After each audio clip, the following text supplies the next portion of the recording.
and just check in with yourself.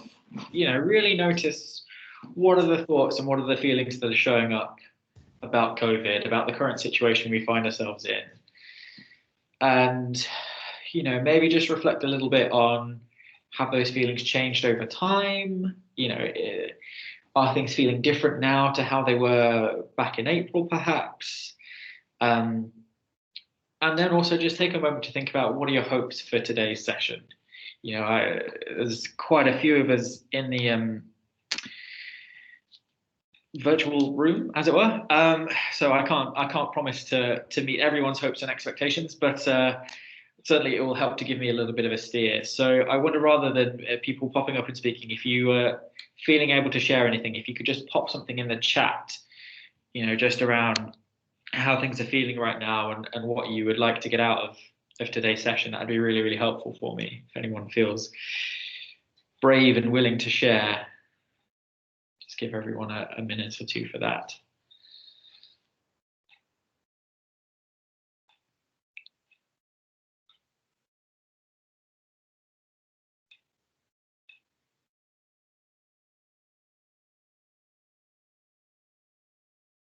So yeah, if you just want to type in the chat, anybody who's feeling able to share.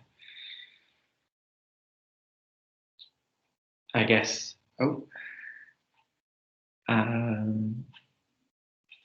really glad that being part of this group feels helpful. I've done a couple of these presentations now, and it's always really nice to hear people's stories and to hear people sharing what works for them. And frankly, it's very rare I do the heavy lifting. It's often suggestions between each other that are really helpful. So I'm glad, Megan, it does feel useful to be part of this group.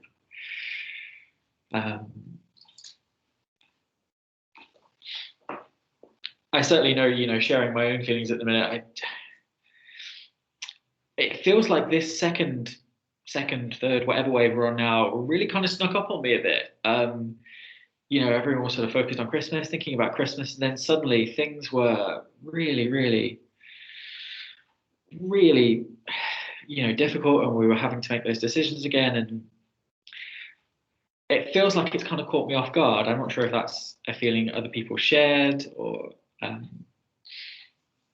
Yeah, again, really lovely to hear that these kinds of sessions are helpful. Do people have any particular hopes for today or anything that they'd like to share that they would really like to get out of the session? Feeling fed up with it, yes. Yeah, it's that difficult thing, isn't it, of just constantly resetting our next target. Everyone thinking, oh, we're nearly there, and then okay, it's just going to be a little bit longer, and then it feels a little bit longer again. And there's been a lot of sort of marathon analogies used throughout this pandemic, hasn't there? And I think this feels very much like, I haven't run a marathon myself, but as I understand it, that sort of experience of the wall of we're almost there. We are almost there, but we're coming into that really, really difficult bit where you just think, oh, I just want it to be over now. And yeah, so hopefully I'll be able to give you some tips on little ways to look after yourself, and hopefully, Susan, for you there'll be some ideas for you to take away and feel a little bit more experienced. Yeah, and I think, Merlene, that's that really interesting reflection, isn't it? That this is a mix between feeling really fed up, but trying to hold on to that hope. And yeah, hopefully there will be some stuff today for yourselves and also for you to share with teams you're working in. I'm sure we have a mix of those of you looking for things for yourself and those of you who may be in a well-being role looking for how to support others. Yeah, okay. So we just move on now.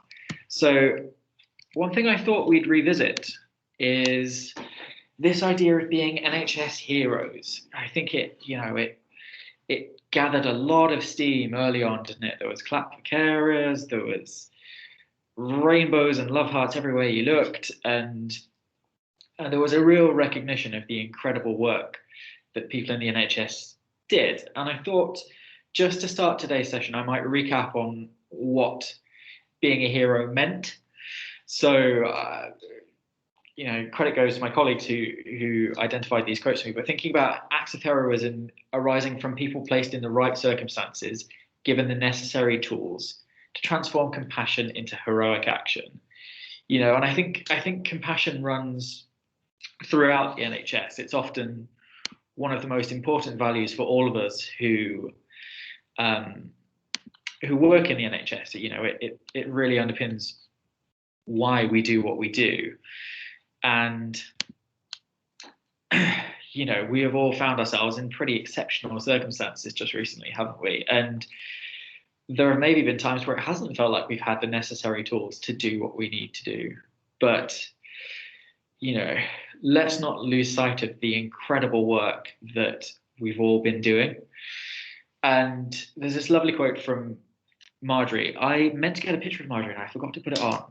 Marjorie was a Wren in World War II. For those of you who don't know, the Wrens were sort of young women who sort of helped with the war effort. They were involved in code breaking and things like that, and were a really essential part of a real national effort. And Marjorie said, I didn't feel like I was being a hero. I was just doing my job. Even if you did a small thing, it was something. And I think that's something for us all to hold on to as well.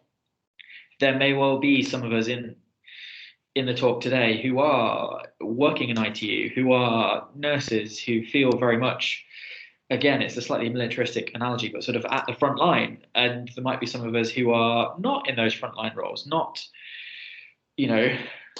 on the front line, as it were, dealing face to face with COVID, but we're still doing our job.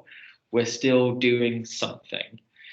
And this really lovely quote that I found from Christopher Reeve: a hero is an ordinary person who finds the strength to persevere and endure in spite of overwhelming obstacles. And I mean, let's be honest, that applies to most NHS staff at the best of times, let alone in the midst of a pandemic. And the reason I thought I would start with just this recap on being an NHS hero is, I suppose it does feel like some of that gratitude, some of that early swell of positivity that might have carried us through in April is maybe not so present right now. I think everyone's feeling the fed upness, everyone's feeling ready for it to be over. And I thought, just as a bit of a kind of reminder, I would connect us back to some of those images of the incredible work we do and the incredible appreciation there was for that,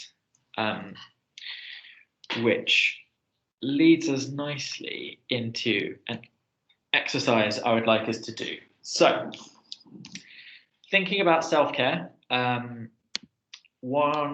one really key element of self-care is self-compassion and self-kindness. And I think it's something that maybe doesn't come naturally to a lot of healthcare staff, because we're often really focused on looking after others. What can we do next for our patients? What can we do next for the people that we care about? We kind of tend to forget to take in that kindness for ourselves.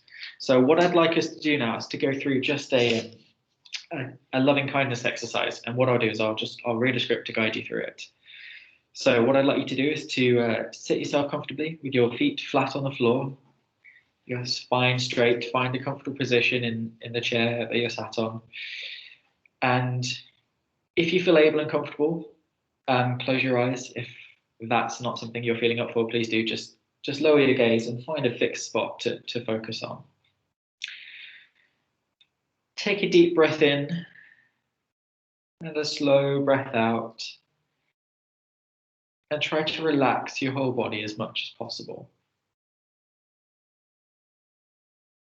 Keeping your eyes closed or lowered, I'd like you to think of a person close to you who loves you very much. It could be someone from the past or the present, someone still in life or who has passed, a family member, a teacher, a fictional character, someone who loves you very much. And I'd like you to imagine that person standing in front of you and sending their love. That person is sending you wishes for your safety, for your well-being and happiness. To feel the warm wishes and love coming from that person towards you. Notice the feeling of it on your skin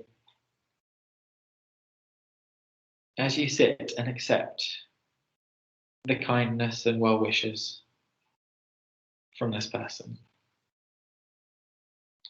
Now I'd like you to imagine that you are surrounded on all sides by all the people who love you and have loved you.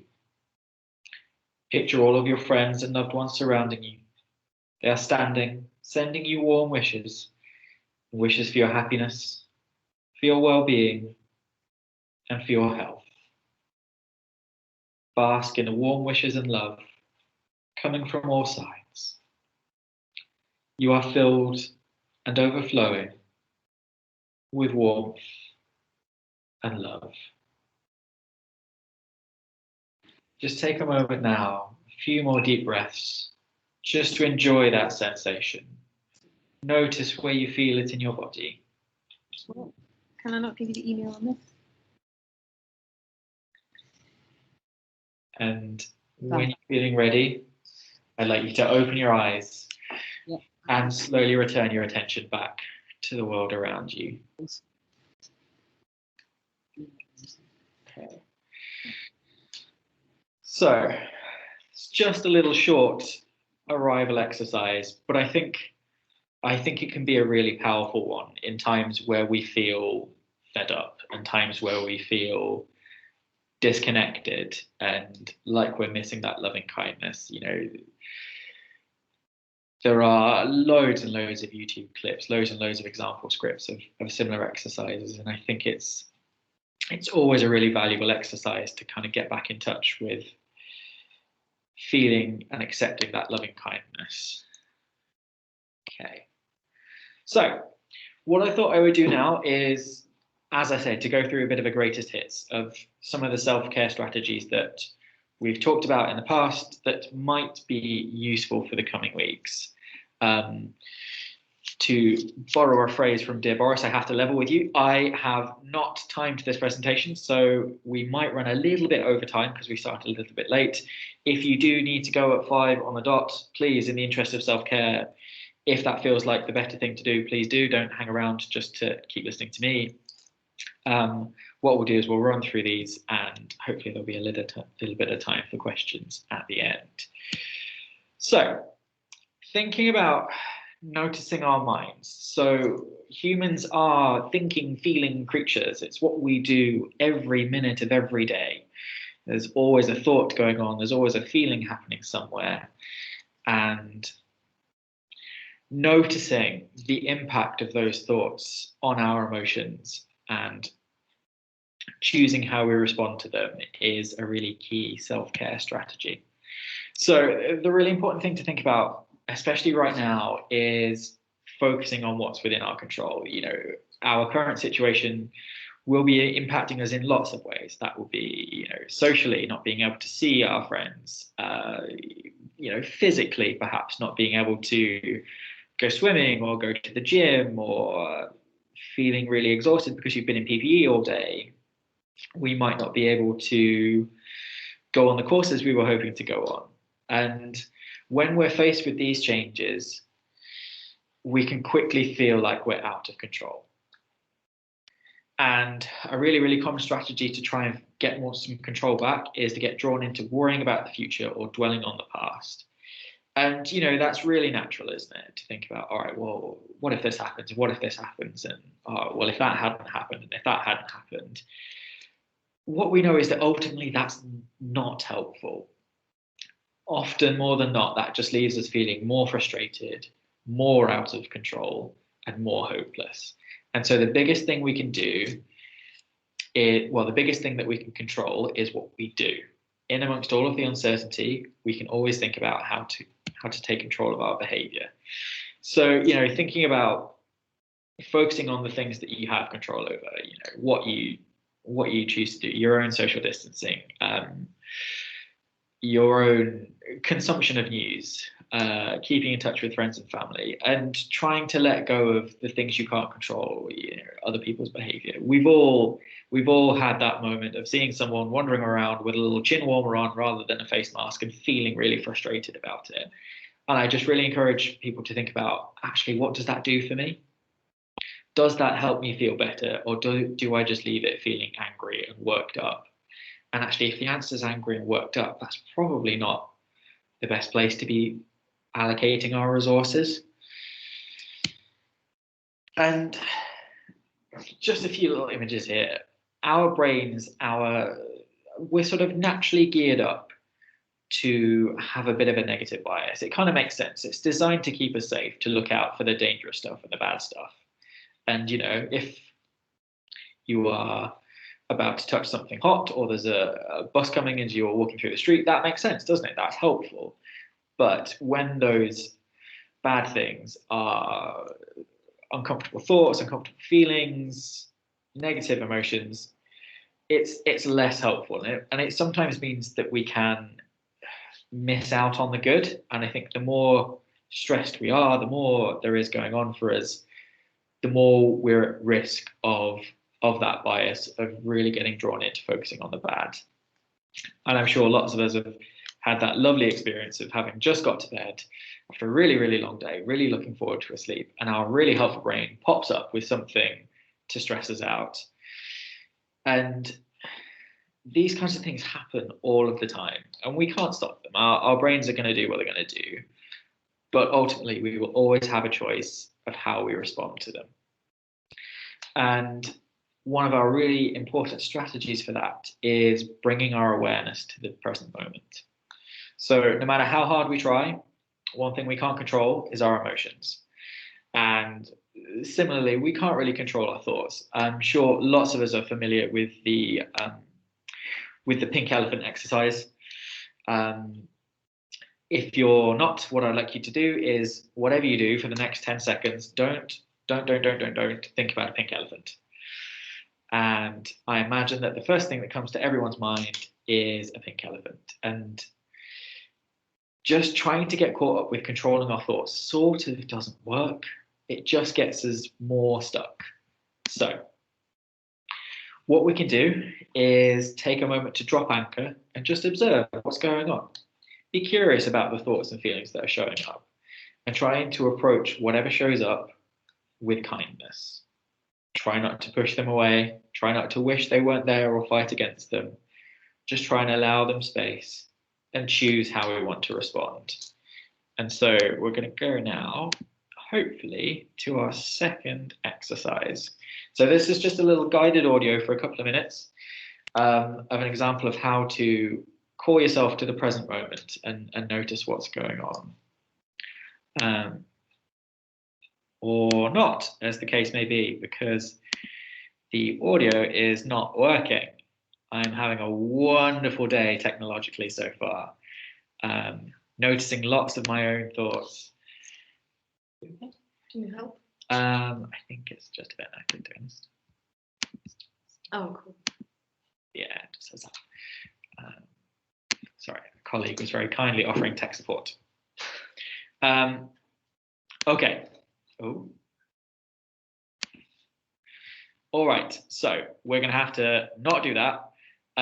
It is in one of the other presentations I've done. So if you look up the presentation on managing uncertainty, this exercise is in there, and I would really recommend people giving a little listen. I will try and put a link in the chat just after this presentation finishes if people want to listen to it themselves. So moving swiftly on from that, going back to that loving kindness exercise at the start, a real reminder to be kind to yourselves. And what I'd always encourage people to do is to ask themselves, if someone I loved was going through this experience, feeling what I'm feeling, and if I wanted to be kind and caring towards them, how would I treat them? How would I behave towards them? What might I say or do? And when you've taken a moment to think about those questions, I'd really encourage you to think about well, why not me? Why can't I treat myself in that way? Or how can I behave towards myself in that way? What can I say or do for myself that treats myself the same way I would a loved one who's going through a really difficult time right now? So moving on from noticing our minds, thinking about good sleep. I think sleep is often something that really comes up for a lot of us, and it's really fundamental, isn't it? You know, everything's just that little bit more difficult and that little bit more irritating after a bad night's sleep. And I think there are often lots of little things that can really add up to making a big difference for us if we're struggling with sleep. And I think a really good place to start is leaving work at work. And I think, you know, as things get busier, as things get more stressful, that can be increasingly hard. But just a few ideas to think about how you might help yourself out with that. So think about taking a moment just to write down a couple of thoughts you have about the day. As you're doing that, acknowledge 3 things that were difficult and really try to sort of purposefully let each of them go. Notice that they happened, recognize that they're now in the past, and leave them behind as you leave work. And, you know, also think about considering 3 things that you felt pleased about, however small. We'll build on that in a moment. But yeah, you know, take the little wins where you can. And really importantly, choose an action that signals the end of your working day. It might be getting out of your scrubs. It might be getting to the bike rack. You know, it might well be, if you're working from home, actually it's about closing the laptop down or something.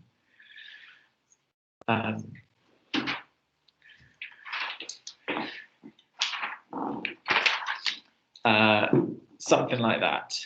Just, you know, whatever it is that says, this is the end of the day.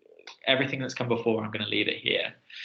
And really switch that attention to what are you going to do when you get home. And I think having quite an active intention to do things when you get home as well. You know, the temptation is to just kind of go home and that be that. But I think, you know, really pay attention to, what do I want to do? You know, do I want to have dinner? Do I want to go for a walk? Try and focus on what you can do for you once that working day is over. And just on that right hand side, there is always a really helpful way of thinking about how to respond to worries. Can sometimes help with leaving things at work. You know, that question of, is there anything I can do about it? If the answer is yes, you know, make a plan. How are you going to do something about it? If the answer is no, really think about changing the focus of your attention, letting that worry go, and, you know, choosing to put your attention somewhere else and focusing on what's gonna work for you.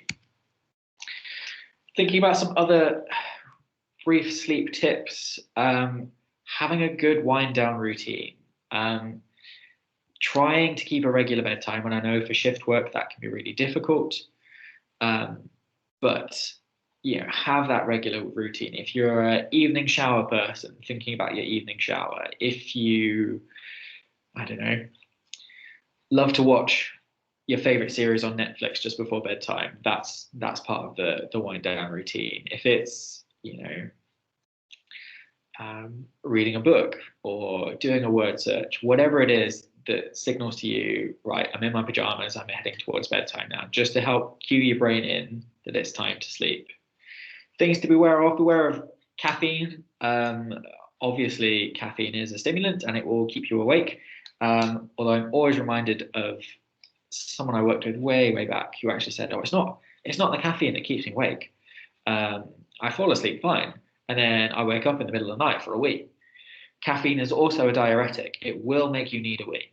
And this will also disrupt your sleep. So, you know, think about no caffeine in the hours before bedtime. It's similar for alcohol. I know lots of us maybe hold a bit of an idea that alcohol can help you get off to sleep, but it does actually reduce the quality of your sleep. Similarly with phone screens, blue light is not good for your sleep.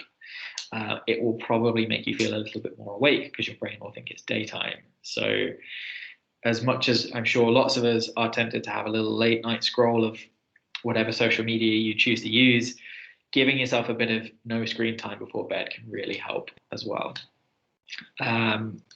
Also, as much as possible, try and keep bedrooms for bedtime. Lots of rooms have become multi-purpose in the age of working from home and Zoom and stuff like that. Where possible, really try and keep yourself out of your bedroom unless you're going to bed. If that's not possible, if you're in a space that's quite small and your bedroom's your only private space, try and stay off your bed. Try and stay at a desk or something like that. And the only time you're in bed should be bedtime. If you're really struggling to sleep, that's all right. Everyone will have a bad night. And what I can guarantee you is sitting there thinking, I'm not asleep yet, I'm not asleep yet, I'm not asleep yet, will not send you to sleep. It will probably just keep you awake more. So just try and notice and accept that you're not awake, not asleep yet. You're still getting physical rest. You might not be asleep, but you are still resting. And try and do something boring. Read a book that's not particularly exciting. Do something mundane like counting back in sevens, just to kind of keep your mind occupied but not stimulated. And there are lots of apps out there. Sleepio and Headspace are probably two of the most common ones. Lots of good resources out there if you are really struggling with your sleep. So thinking about keeping balance. This is a really, really common thing to happen, that as we get busier and more exhausted, what happens is lots of things fall off our plate. And it's often the sort of nice stuff that goes first. And what we can find ourselves doing is just feeling like all we do is work.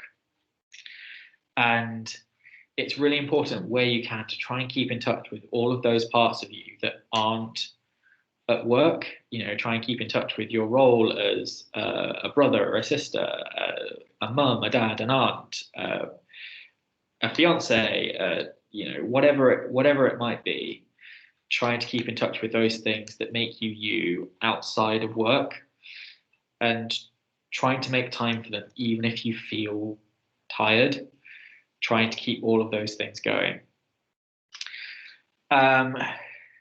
And going back to that idea of us being slightly kind of biased now, thinking towards wanting to notice the negatives. Try and notice in your day-to-day life the little wins, the things that are still there, no matter how bad things are. And you can do this sort of at any moment in the day, just to have a little check-in. And we might have a quick go of it now as a bit of an exercise, actually. So when I'm asking you to notice the little wins, I'm not talking about, I'm grateful for my family, or I'm grateful for my health. Those are both really important things to be grateful for. But I'm thinking more about, I had a really good cup of tea this morning. Right amount of milk, absolutely perfect. Those kinds of things. Does anyone have any examples of any little wins from today that they'd feel able to share? Just the little things you think, yeah, that was all right, actually. Anyone else had a really good cup of tea today?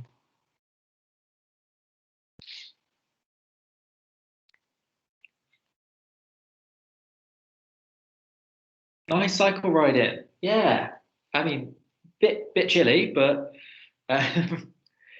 yeah, there's something quite nice about the sort of crisp wintry morning, isn't there?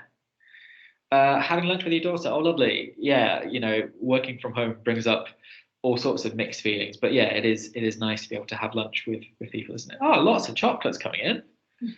What a treat. Yeah, these are exactly the kinds of things that, even in the eye of the storm, even when something you fake tanned yourself to make you feel like I've got the sun, great effort. That is exactly the kind of thing that we're looking for. Even when you've had a rubbish day, there'll be bits of things like this that you can pick out. And it's a really easy strategy for when you're feeling really overwhelmed to just step back and think, actually, what's gone all right?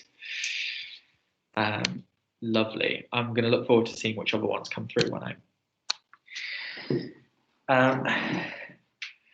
and I think it's really easy to get stuck at the minute on what we can't do, and feel the loss of not being able to go to the gym, or not being able to see family, or not being able to go for a pint at the end of a really tough shift. What I'd really encourage people to do is just take a moment to step back and think about why that mattered to you. Why did the gym matter? Or, why did going down the pub with your mates matter? Why did going out to a restaurant for dinner with your partner matter? And think about how you can stay in touch with that value, and think about how you can stay in touch with the roles you have outside of work. We will just do this as a really quick exercise because I'm really mindful of time, and I do want to leave a little bit of time for questions. But what I'd like you to do is just take a little look over the cards that you see on the slide here. Hopefully you can see the titles of it okay. I'd like you to pick one that you're drawn to that feels like something that really matters to you. And I'd like you to think, just personally now, if you're able to share in the chat, please do, but this is just a personal exercise. Just think about, what could I do today that's in line with that value? How could I give thanks today, for instance? And then, also think about how could I do this week? And also think about, how will I know if I'm living in line with this value? And I think the reason values are so important is they kind of set our direction. If we have a value of being healthy, for instance, we might like going to the gym, we might like playing football. But if we know that the underlying value is around looking after our health, we can think flexibly about how we can keep that in our life when there's an obstacle. Sam, could you read out some of the values that are written there? Because they're appearing quite small on our screen, so it's a little bit difficult to see them in terms of thinking about them in relation to ourselves. Is that zooming in? Can you see them a little bit better now? A little bit. So we have things like feeling pleasure, being compassionate, being truthful, seeking knowledge, creating, achieving, connecting. It's a good mix of them there.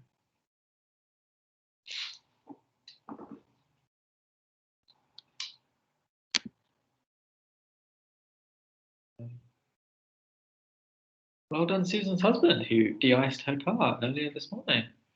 What a treat. I'm enjoying the chat. Yeah, so, it's not necessarily something that people need to share, but I'd really just encourage you to think about what matters to me and how can I make sure I keep that in my day-to-day life. Well done, Chris, for having a good hair day. Excellent noticing of the little wins. Yeah, please do. If people do have to head off, please do head on off. We are nearly there. So just a little bit of a reminder of why we're talking about self-care. And, hopefully at some point in the near future, we'll all be able to go on planes again. Think about that advice you're given. In an emergency, fit your own oxygen mask first and then help others. And, taking care of yourself isn't selfish. It isn't indulgent. It's essential. For us to be able to offer resources to others, we need to protect our own, and we need to be honest about what we can't offer. And what that might mean is that right now, whilst you're busy being super nurse or super doctor or super secretary or super whatever role you have right now, maybe you can't be super mum, maybe you can't be super brother. Maybe you just have to use your resources where they need to be used and make sure you have a little bit of time and space left over for yourself. And think about what works for you. This is either an opportunity to revisit the things that work well, or an opportunity to try something out and see if that works for you in terms of looking after yourself. And yeah, I suppose just a final thought of thank you all for joining. I know everyone's really, really busy at the moment, and I'm really glad that lots of you were able to come and contribute today. And I suppose, yeah, just a sort of message of hope that we will all get through it eventually, and we are almost there. So yeah, I'm happy to stay around for a little bit longer if people do have questions. If you do need to head on off and and get yourselves home or look after yourself, please do. But yeah, I'm happy to stick around for a little while. I'd seen there was a question about, sorry, too many chocolates to scroll back past.